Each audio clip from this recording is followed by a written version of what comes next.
Hello everybody, welcome back to From Rhythm to Algorithm. We continue on with our derivation. So where did we finish up? Last time, acknowledgement, right? So first thing, spelling of it.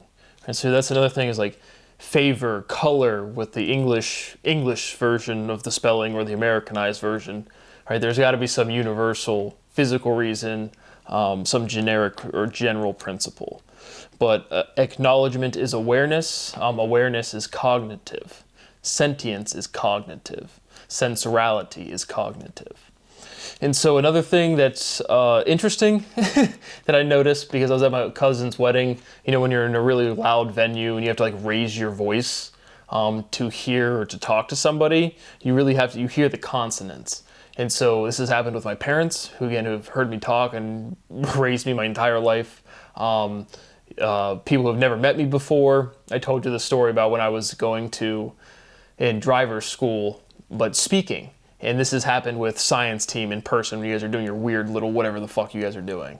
But you won't be able to like hear me. And I'll be making sounds, but like the resonance again synchronizes with your environment. And so it was very, very apparent once again, because people think I'm soft spoken, I'm not. It just feels like I'm yelling if I have to like raise my voice. But once you again synchronize with your environment around you, the resonance, it you're breaking vibration, right? When you have consonants, you're breaking the vibration of the vowels. And so when you have a louder volume in the background, a louder like vibration level, decibel level, it's even harder for me personally because I've trained my vocal cords to be resonant in any key. So that was something that just happened at the wedding that was extremely poignant, but it happens in normal conversation. And again, like it's my parents, they've heard me talk my entire life. And it's just so weird because people are just like, because you can't break language and people are aware that I've demonstrated scientific proofing or whatever. And so it's just kind of strange, but that was very apparent. A break is a hiatus. What is a gap? Because we have all of these discrete independent objects, but they're all connected. Discreteness is definitive. Particles are discrete. Force is not. Energy is not. Temperature is not.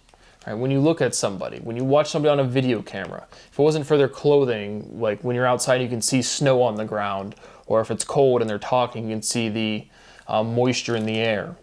Can you see temperature? No. Does energy have form? No. Can you see energy? No. Right? Can you see force? No. And again, we're back at the most fundamental error of particle theory is you can't model force as a particle. Particle has mass. Mass is definitive. It has a definitive location somewhere. And so having a boson model a force carrying particle is like a snowball's chance in hell. It's not anything that could exist ever. 0% chance. And so again, but then we have this big emergent thing, or the physical phenomenon, what people will say in particle theory or quanta, that the energy levels of orbitals are discrete numbers. And so energy levels are discrete. Energy is not discrete. Mass is discrete. And energy is related to mass. Right? When something vibrates and an electron goes up in orbital and then degrades, it scintillates, and that vibration, that radiation is permeated. The energy is not discrete. It's the mass that is discrete. And so, because that'll be very sending off to Professor Sean Carroll. Fuck you, Sean, faggot.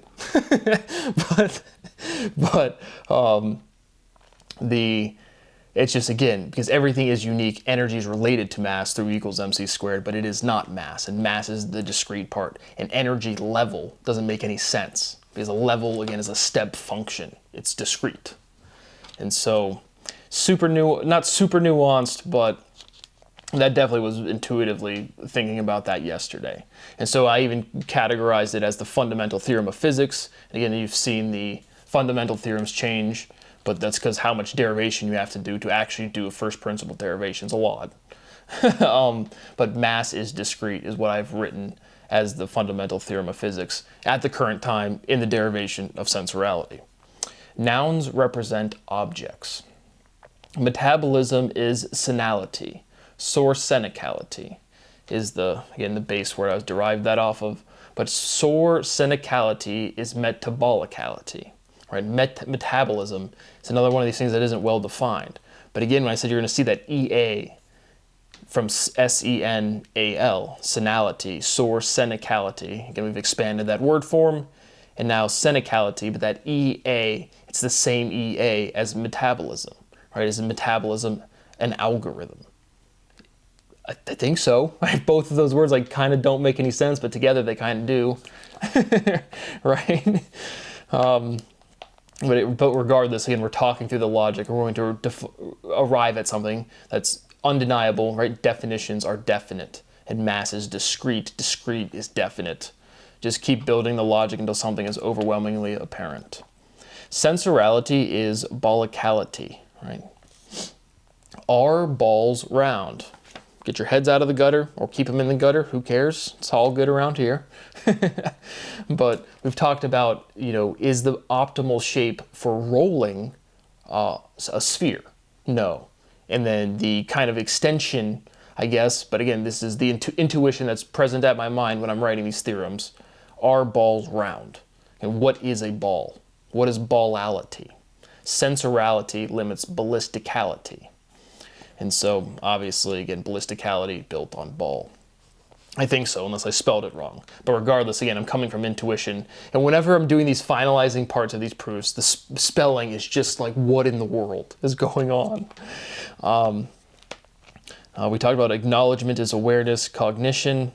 Liability owes. And so now we have another fundamental logical and very fundamental linguistic differentiation. The opposite of owning is owing. And so liability owes. Responsibility owes. Sensorality is oality. Resolution is destitute. Desolation, solace. Peace is solace. Sensorality is solemnity. Solemn, enmity. Sensorality is embryonicality, like an embryo, embryonic. And the reason owing and owning are fundamentally different linguistically, obviously, is the spelling O-W-E to O-W-N. Owing is liable. Liability is diabolical. Speciality is diabolicality. And again, anytime I make a jump that doesn't seem, why did we go from diabolical to liable to diabolical? Again, it's always the words. Again, you can hear the sounds kind of rhyming. You can see that, or feel even, but it's here, the preservation of the pronunciation. Sensorality stunts. Stunt, stint. Time is a stint. Stint, stink. And then we're back to life stinks. Literally, like smells. Color is tint. Slope is tilt. Glint is glimmer. Glitz and glamour. Speciality is glamorous. Assimilation is the opposite of differentiation. Speciality differs. Sensorality assimilates. Sensorality is assimilationality. Algorithms simulate choice. Sensorality is not simulated. Simulationality is not real. Simultaneity is synchronous. And so, that is what I have for you for the derivation today.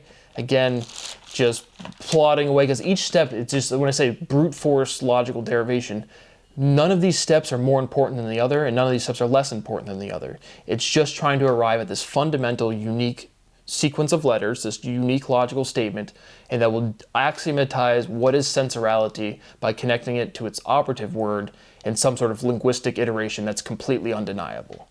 Obviously, we're not there yet, but it has to be close, or it doesn't, or who knows. But thank you for watching, and I will see you on the next one.